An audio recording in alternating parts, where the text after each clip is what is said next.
అందరికీ నమస్కారం. నేను శిరీష. ఈరోజు మనతో పాటు ఉన్నారు ప్రముఖ ఆధ్యాత్మికవేత్త, ఆస్ట్రోన్యూమరాలజిస్ట్ జయప్రద గారు. అమ్మతో మాట్లాడదాం. అమ్మ నమస్కారం. నమస్తే అమ్మా. శ్రీమాత్రే నమః. అమ్మ, ముఖ్యంగా ఈ 2025 అయిపోయింది. సో నూతన సంవత్సరం 2026 ఆంగ్ల సంవత్సరంకి వస్తున్నాం. సో ప్రతి ఒక్కరికి ఉండేదే ఈ సంవత్సరం అంతా మాకు ఎలా ఉంటుంది వ్యక్తిగతంగా రాశుల వారికి. సో ముఖ్యంగా చూసుకుంటే ధనుసు రాశి వారికి ఎలా ఉండబోతుంది అంటారు? ఎలాంటి జాగ్రత్తలు తీసుకోవచ్చు అంటారు? తప్పకుండా. ఈ ఆంగ్ల నూతన సంవత్సరంలో గ్రహస్థితి గ్రహ మార్పులు అయితే ఏంటంటే ప్రస్తుతానికి మనకి గత సంవత్సరం నుంచి ఏమైతే ఉన్నాయో ప్రస్తుతం అలాగే ఉన్నాయి. రేపు ఉగాది వరకు ఇలాగే ఉంటుంది. మార్పు పెద్దగా ఏమీ లేదు. ఎందుకంటే శనేశ్వరుడు మీనరాశిలో ఉన్నారు, అంటే ధనస్సు వాళ్ళకి 4వ స్థానం అయింది. రాహు కుంభరాశిలో ఉన్నారు, అంటే ధనస్సు వాళ్ళకి అది 3వ స్థానం అయింది. కేతు వచ్చేసి సింహరాశిలో ఉన్నారు, అది భాగ్యస్థానం అయింది. గురు అతిచారంతో కర్కాటక రాశి ప్రస్తుతానికి కర్కాటక రాశిలో ఉన్నారు ఆయన. దానివల్ల ఏంటి, అష్టమ స్థానం అయింది. ఈ అష్టమ స్థానంలో గురువు ఉండడము, తర్వాత చతుర్థ స్థానంలో శనేశ్వరుడు ఉండడం వల్ల ధనస్సు రాశి వాళ్ళకి కాస్తంత మిశ్రమ ఫలితాలను చెప్పుకోవచ్చు. ఎవరికి బాగుంటుందో ఫస్ట్ చెప్పుకుందాం, ఎవరికి బాగుంటుందో తర్వాత చెప్దాం. ముఖ్యంగా చేసుకుంటే విద్యార్థులకి అనుకూలంగా ఉంది. సో విద్యారంగంలో ఉన్న వాళ్ళందరికీ కొన్న విద్యా సంస్థలు నడిపించే వాళ్ళకి దాంట్లో అన్యాయం లేకుండా బాధ్యతగా ధర్మంగా నడిపించే వాళ్ళందరికీ చాలా బాగుంది. అధర్మంగా నడిపించే వాళ్ళకి కాస్త కష్టకాలం, కాస్త ఇబ్బందులు పడే అవకాశం ఉంది. గొడవలు, కొట్లాట్లు, తర్వాత అంతా ఇంకా పోలీసు వ్యవహారాల దాకా వెళ్ళే అవకాశాలు ఉన్నాయి. అందుకే విద్యారంగంలో పనిచేసే వాళ్ళు, విద్యా సంస్థలు నడిపేవాళ్ళు ధనుసు రాశిలో ఉంటే మాత్రం వాళ్ళు చాలా జాగ్రత్తగా ఈ సంవత్సరం ప్రతిదీ చిన్న విషయాన్ని కూడా పెద్దగా ఆలోచించి తీసుకోవాలి నిర్ణయాలు వీళ్ళు. అలా అయితే వీళ్ళకి ఈ సంవత్సరం మంచి ఫలితాలు ఉంటాయి. లేకపోతే పెద్ద మన సంస్థలు కూడా ఏమవుతుంది, వాళ్ళ సోషల్ మీడియా చాలా ఫాస్ట్గా రియాక్ట్ అవుతుంది. ఒక చిన్న మాట తప్పుగా మాట్లాడినా అది బాగా ఇబ్బంది పట్టి ట్రోల్ చేసేస్తున్నారు. కష్టమైన ఇబ్బంది అంటే ఒక్క నిమిషంలో ఒక రోజులో మొత్తం మారిపోతుంది. అది ఏవైనా కావాలి సిచ్యువేషన్స్. దీంట్లో ధనుసు రాశి వాళ్ళకి ఈ సంవత్సరం అలాంటి ట్రోల్ అయ్యే అవకాశాలు ఎక్కువగా ఉన్నాయి. అందుకని జాగ్రత్తగా ఉండాలి ధనుసు రాశి వాళ్ళు ఈ విషయంలో. ఇంకొక విషయం ఏంటంటే, ఎవరైతే వ్యాపారాలు తర్వాత ఉద్యోగాలు చేస్తున్నారో, ఉద్యోగాలు చేసేవాళ్ళు ఉన్న ఉద్యోగాలు అలా ఉంచుకుంటూ వెళ్ళడం మంచిది. కొత్త ఉద్యోగాలు ప్రయత్నం చేయడం కానీ, ఒక్కొక్కసారి అనిపిస్తుంది 3వ స్థానంలో రాహు కదా, సాధిస్తాము, పట్టుదల, పౌరుషము అన్నీ వస్తాయి. ఖచ్చితంగా మేము సాధించేస్తాం, మా వల్ల అవుతుంది, ఖచ్చితంగా అయిపోతాం అనుకుంటారు. కానీ ఈ రాహు ఒక శని, అంతే వీళ్ళకి అర్ధాష్టమ శని కూడా ఉన్నారు. శని రాహు అంటే ఇద్దరు ఒకే రకమైన ఫలితాలు ఇస్తుంటారు ఒక్కొక్కసారి. అప్పుడు ఏమవుతుందంటే వీళ్ళ జాతకంలో, పర్సనల్ జాతకంలో రాహు యోగించకపోతే 3వ స్థానంలో రాహు తర్వాత శనేశ్వరుడు ఇద్దరు ఉండడం వల్ల ఫలితాలు ఎలా ఉంటే ఓవర్ కాన్ఫిడెన్స్గా వెళ్ళి ఇబ్బంది పడే అవకాశం ఎక్కువగా ఉంటుంది. చాలా కాలం ఉద్యోగం లేకుండా ఉండాల్సిన పరిస్థితి కూడా ఉండే అవకాశం ఉంటుంది. అందుకని ఉద్యోగస్తులు ఎవరైనా సరే కొత్త ఉద్యోగాల కోసం ప్రయత్నాలు చేయకుండా ఉన్న ఉద్యోగాన్ని జాగ్రత్తగా నిలబెట్టుకుంటే బ్రహ్మాండంగా సాధించే అవకాశం ఉంది.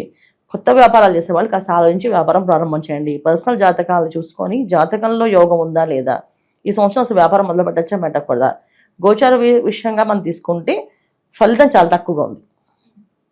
వ్యాపారంలో అభివృద్ధి అనేది ఫలితం తక్కువ ఉంది. కానీ పర్సనల్ జాతకంలో ఒకవేళ యోగం బాగుంటే ప్రారంభం చేసుకోవచ్చు.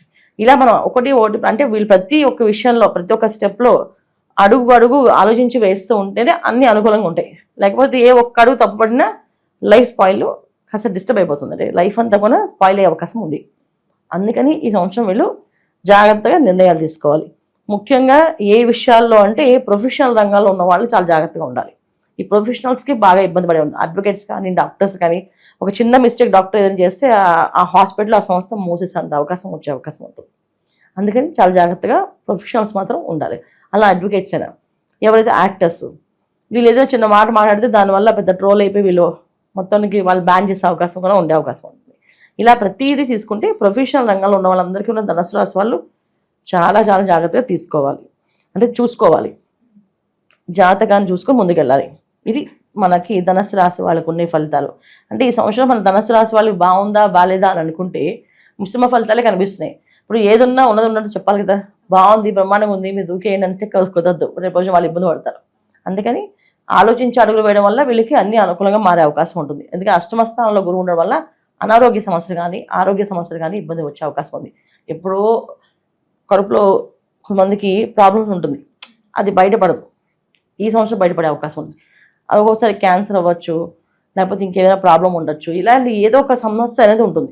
అందుకని ఆహార విషయాలు, ఆహార నియమాలు వీళ్ళు పాటించుకుంటే ఈ సంవత్సరం ఎక్కువ లేట్ నైట్ పార్టీస్ కానీ, లేట్ నైట్లో నిద్రపోవడం కానీ, లేట్ నైట్స్ తినడం కానీ తగ్గించి ఎర్లీ అవర్స్లో తినడము, ఎర్లీ అవర్స్లో లేవడము, ఎర్లీగా పనులు చేసుకోవడం వల్ల వీళ్ళు అన్ని సుఖాంతం అవుతుంది.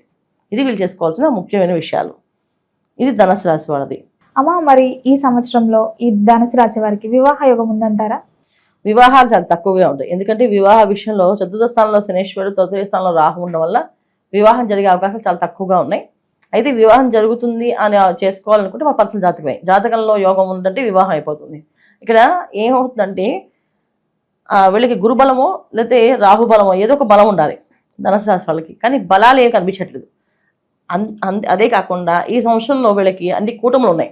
ధనుసు రాశిలో 4 గ్రహాలు, మకర రాశిలో 4-5 గ్రహాలు కలవడము, తర్వాత మీనరాశిలో 4-5 గ్రహాలు కలవడము, ఈ కూటములు జరుగుతుంటాయి. ఈ కూటమి జరిగినప్పుడు ప్రభావం ఖచ్చితంగా వీళ్ళకి కాస్త ఎఫెక్ట్ ఎక్కువగా ఉంటుంది. అది ఆరోగ్యపరంగా అనుకోవచ్చు, ఆర్థికపరమైన అనుకోవచ్చు. కొంతమంది ఆర్థికంగా నష్టపోయే అవకాశం ఉంటుంది. వ్యాపారంలో ఒకసారి నష్టం వచ్చి ఒకేసారి ఇబ్బంది పడే అవకాశం కూడా ఉంటుంది. కొంతమంది ఆరోగ్యం దెబ్బతినేసి చాలా కష్టపడే అవకాశం ఉంటుంది. ఎందుకంటే ఇక్కడ అష్టమ స్థానంలో గురువు ఉండడం, అందువల్ల కష్టాలు పడే అవకాశం ఎక్కువగా ఉంటుంది అనమాట. సో ప్రతిదీ ఆలోచించుకొని అడుగులు వేయడమే వీళ్ళు చాలా ముఖ్యం. అంటే ఈ మామూలుగా ధనుసు రాశి వాళ్ళకి ఏది ఆలోచించకుండా వాళ్ళు అనుకుని వాళ్ళు చేసేస్తుంటారు. ఓన్ మైండ్ అనమాట. వాళ్ళ సొంత ఆలోచనతో వాళ్ళు చేసుకుని వెళ్తారు. ఇది బాగుంది, ఇది బాగాలేదు, ఇది నాకు తెలుస్తుంది, ఆ డిఫరెన్స్ నాకు కనిపిస్తుంది అని. కానీ ఈ సంవత్సరం వాళ్ళకి ఆ డిఫరెన్స్ కనిపించదు. ఎందుకంటే తృతీయ స్థానంలో రాహువు, చతుర్థ స్థానంలో శనేశ్వరుడు. వాళ్ళ సరౌండింగ్స్లోకి వాళ్ళ వైఫే నడుస్తుంది తప్ప మన వైఫే నడవదు అనమాట అక్కడ. సో ఖచ్చితంగా వాళ్ళు అనుకున్నది జరుగుతుంటుంది ఇక్కడ. అందుకని ఏంటంటే ఎక్కువ భగవంతుని నామస్మరణతో వీళ్ళు అడుగులు వేస్తే 100% సక్సెస్ అవుతారు. లేకపోతే కష్టపడదాం. ఇది ధనుసు రాశి వాళ్ళు తీసుకోవాల్సిన జాగ్రత్తలు. అమ్మ, ముఖ్యంగా ధనుసు రాశిలో స్త్రీలు ఉంటారు, పురుషులు ఉంటారు. సో స్త్రీలకు ఎలా ఉందంటారు, పురుషులకు ఎలా ఉంటారు? ధనుసు రాశి వాళ్ళు స్త్రీలకి యోగ్యంగా ఉంది. ఎందుకంటే స్త్రీలు ఎక్కువగా ఏ వ్యాపారాల్లో ఉద్యోగాల్లో ఉన్నా సరే వాళ్ళకి సపోర్టింగ్ పార్ట్నర్స్ ఉంటారు. ఒకళ్ళ హస్బెండ్ అవ్వచ్చు, లేదా వేరే ఒక ఫ్రెండ్ అవ్వచ్చు, వీళ్ళు పార్ట్నర్స్ ఉంటారు. సో వీళ్ళ సగభాగం వాళ్ళకి వెళ్ళిపోతుంది ఆ ప్రాబ్లం. వీళ్ళు సగమే అనుభవించాలి. పర్సనల్గా ఓన్గా ప్రొఫెషనల్గా చేసే వాళ్ళకి మాత్రం అందరికీ ఉంటుంది ప్రాబ్లం. ఇప్పుడు స్త్రీలు ఇండిపెండెంట్గా తన ఒక డాక్టరు, తను ఒక చిన్న మిస్టేక్ చేస్తుంది అనుకోండి, తను ట్రోల్ అయిపోతుంది, బాగా తను ఇబ్బంది పెట్టే అవకాశం ఉంటుంది. ఒక యాక్టర్ అనుకోండి, తను ఇబ్బంది పెడతారు అండి. ఇప్పుడు మనం అనుకుంటున్నాం, ఇప్పుడు ఎవరో ఒక అమ్మాయి తిరుమలలో ఇలా చేశారని చెప్పి మొత్తం ఆ అమ్మాయిని చేసేస్తారు. క్షణంలో అయిపోయింది కదా. ఎందుకు చేస్తుందో, ఎలా చేస్తుందో, ఆ టైంకి ఆ బుద్ధి ఎలా పుట్టిందో అలాగంటే ఇది గ్రహస్థితి. సో ఈ గ్రహస్థితి ఎలా ఉంటాయంటే గోచారం మనకి ఎప్పుడు కూడా క్షణంలో ఎంత మంచి వాళ్ళైనా సరే ఆ క్షణం ఏదో చిన్న మిస్టేక్ పొరపాటు చేస్తుంటారు వాళ్ళు. అది కూడా వాళ్ళకి పెద్ద శిక్ష అయిపోతుంది. ఆ శిక్షల్లో ఈ ధనుసు రాశి వాళ్ళకు ఉన్నారు. అలాంటి శిక్షలు పడే అవకాశం ధనుసు రాశి వాళ్ళకి ఉంది ఈ సంవత్సరం. అందుకే చాలా జాగ్రత్తగా ఉండాలి. అందుకే స్త్రీలకు విషయంలో మనం ఏంటంటే వీళ్ళు ఓన్ ప్రొఫెషనల్స్ అయితే ఇలాగే ఇబ్బందులు ఉన్నాయి. ఒక పార్ట్నర్స్తో సంబంధించిన వ్యాపారాలు అనుకోండి, సగం వాళ్ళకి సగం వీళ్ళకుంటే వాళ్ళ అదృష్టంగా ఉంటుంది కనుక అంత పెద్ద ఇబ్బంది ఎఫెక్ట్ ఉండదు. కానీ అబ్బాయిలు మాత్రం చాలా ఎఫెక్ట్ ఉంది ఈ సంవత్సరం. అబ్బాయిల విషయంలో ఏంటంటే ముఖ్యంగా కాలేజీకి వెళ్ళే యువత, కాలేజీల్లో చదువుతున్న వాళ్ళు, విదేశాల్లో కాలేజీలు చదువుతున్న వాళ్ళు ఎవరైనా సరే అమ్మాయిల వ్యామోహాలు పడకుండా ఉంటే అదృష్టవంతులు వీళ్ళు. ఒకవేళ అమ్మాయిల వ్యామోహంలో పడ్డారా చాలా కష్టపడాలి. అంటే వాళ్ళ వ్యామోహంలో పడి లేట్ నైట్స్ పార్టీస్ దీనికి వాటికి వెళ్తే కాస్త శిక్షలు పడే అవకాశం ఉంది. పోలీసులతో గొడవల దాకా వెళ్ళే అవకాశం, కోర్టు దాకా వెళ్ళే అవకాశాలు కూడా ఉన్నాయి. అందుకని జాగ్రత్తగా ఉండాలి అంతే. మిగతా విషయాల్లో అన్ని కూడా ధనుసు రాశి వాళ్ళకి చాలా చక్కగా బాగుంది. అమ్మ, ఓవరాల్ గా ఇంకా ఈ ఇయర్ అంతా అనుకూలంగా ఉండాలంటే ఎలాంటి పరిహారాలు చేయొచ్చు అంటారు? ఏ దైవాన్ని పూజించమంటారు? ఖచ్చితంగా వీళ్ళు నిరంతరం హనుమంతుడి మంత్రాన్ని చేస్తారు. హనుమాన్ చాలీసా చదవడం, ఓం నమో హనుమతే నమః అనుకుంటూ వెళ్ళడం. ఎందుకంటే అర్ధాష్టమం శని వాళ్ళకి. శని భగవాన్ ఒక ఇబ్బంది నుంచి బయటపడాలి వీళ్ళు అంటే ఖచ్చితంగా ఆంజనేయ స్వామిని పట్టుకోవాలి గట్టిగా. ప్రతి శనివారం ఆంజనేయ స్వామి టెంపుల్కి వెళ్ళడం, చక్క ప్రదక్షిణాలు చేయడం, అక్కడ అరటిపడి నైవేద్యంగా ఇవ్వడం, ఆయనకి ఆకు పూజ చేయించుకోవడము, ఓం నమో హనుమతే నమః అని చదువుకోవడం. ఆ వారం అంతా కాపాడతాడు ఆ స్వామి ఇటువంటి ఇబ్బందులు పడకుండా వెళ్ళి. లేకపోతే ఏ ఇబ్బంది ఎలా వస్తుంది అనేది ఈ గ్రహస్థితిలో ఎప్పుడు కూడా ఏంటంటే ఇది ఇలా జరుగుతుంది అని పర్టికులర్ చెప్పలేం. ఆ క్షణాలు అలా జరిగిపోతుంది. అందుకని జాగ్రత్తగా ఉండాలి వీళ్ళు. అమ్మ, ఓవరాల్ గా 2026లో ధనుసు రాశి వారికి ఎలా ఉండబోతుందో తెలియజేసినందుకు ధన్యవాదాలు. నమస్తే అమ్మా. శ్రీమాత్రే నమః.